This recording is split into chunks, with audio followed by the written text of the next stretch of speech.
So Yogi Amandeep Singh ji, uh, coronavirus that ਕਾਫੀ ਰੌਲਾ ਪੈ ਰਿਹਾ ਹੈ ਨਿਊਜ਼ ਵਿੱਚ ਮੀਡੀਆ ਵਿੱਚ ਇਹਦੇ ਵਿੱਚ coronavirus ਦੀ ਜਿਹੜੇ what is the best solution that ਤੁਸੀਂ ਕਹਿ ਸਕਦੇ ਹੋ or your advice ke in regards to maybe the immune system or what is your best chances against something like the coronavirus or flu or virus?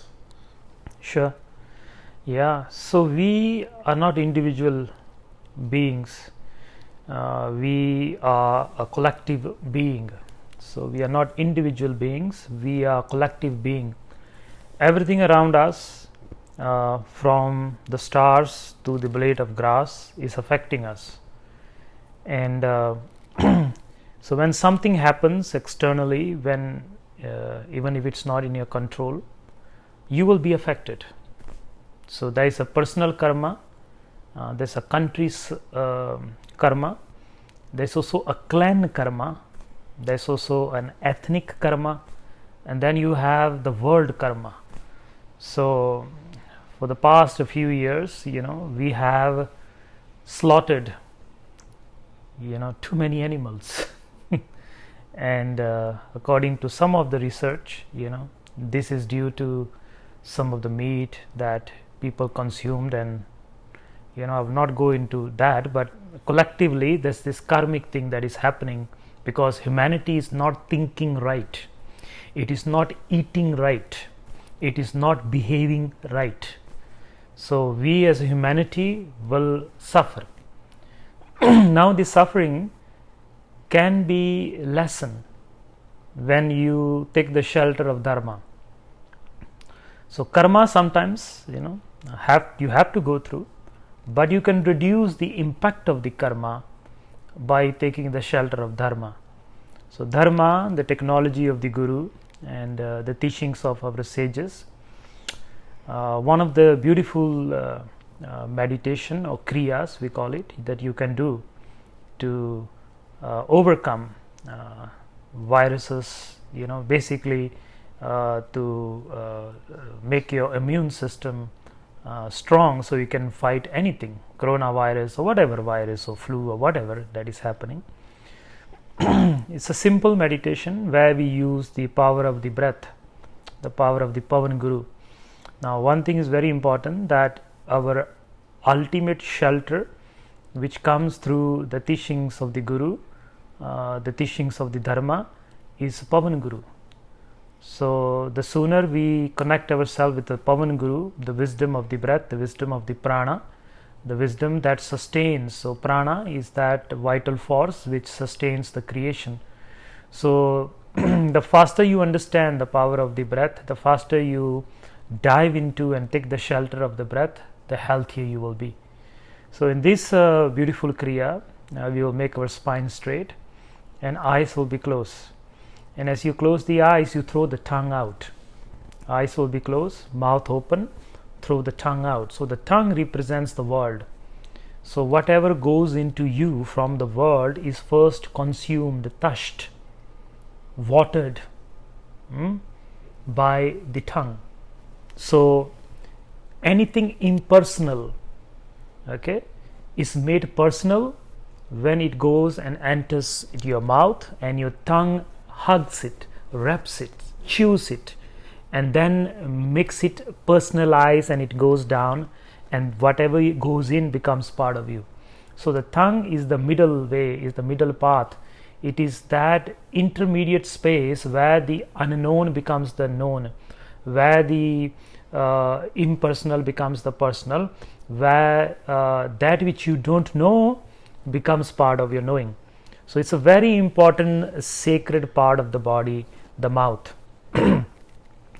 And in the mouth is rasana, in the Gurbani, Guru calls it rasana. And so this tongue, Jaban, is the most important, and it's the most softest part of the body. So it really makes everything acceptable. It as I mentioned, it chews and personalizes it. So in this kriya, what we are doing is we are throwing it out. So we are throwing the world out. Okay, so that what serves us only that is taken. So when food goes in, along the food is the prana. Through the food, prana enters our body, and we are sustained by prana on our most subtle and the most basic reason for our sustenance is the prana which comes through the food. So we throw the tongue out, we throw the world out. We only take in what really serves us rather than taking the whole world in. So what is that? That is the prana, that is the breath. So tongue thrown out and mouth wide open, and you're pumping your navel. So breath of fire it is called. And so what are you doing? You're not taking that which is not serving you. You're just taking the essence, the vital force, which is the source of all the connections with the outer world. So you're just playing with the pavan, with the breath, with the pavan guru. So this for 3 minutes, eyes will be closed, and slowly increase it to 4 minutes, 5 minutes. This is also known as the dog breath, and this really your immune system strengthens your immune system, and it also gives you a sense of sitting despite what is happening outside, so that you don't run around with the world. Let the world run and you sit and you witness. It gives you a sense of anchoring and a sense of sitting. So this beautiful kriya will surely help you. It comes from the ancient teachings of the sages, of the gurus, and that's it. Simple as that. Okay, so blessings to you, and make sure you do it empty stomach. Okay. So there's nothing inside you. Okay. So if you can just recap that kriya real quick one more time. Please. Yeah.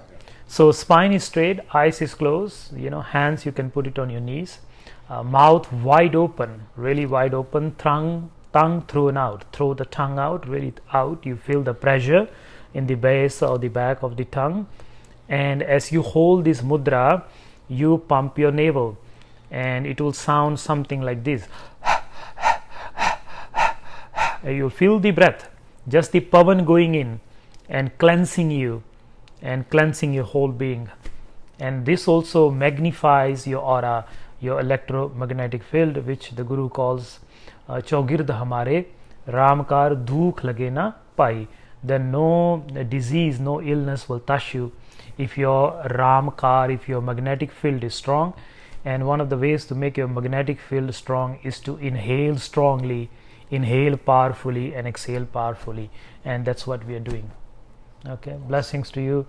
May Guru Ram Das bless all of you with health, wealth, and prosperity, and the highest gift, and that is to vibrate on the sacred Naam, Satnam.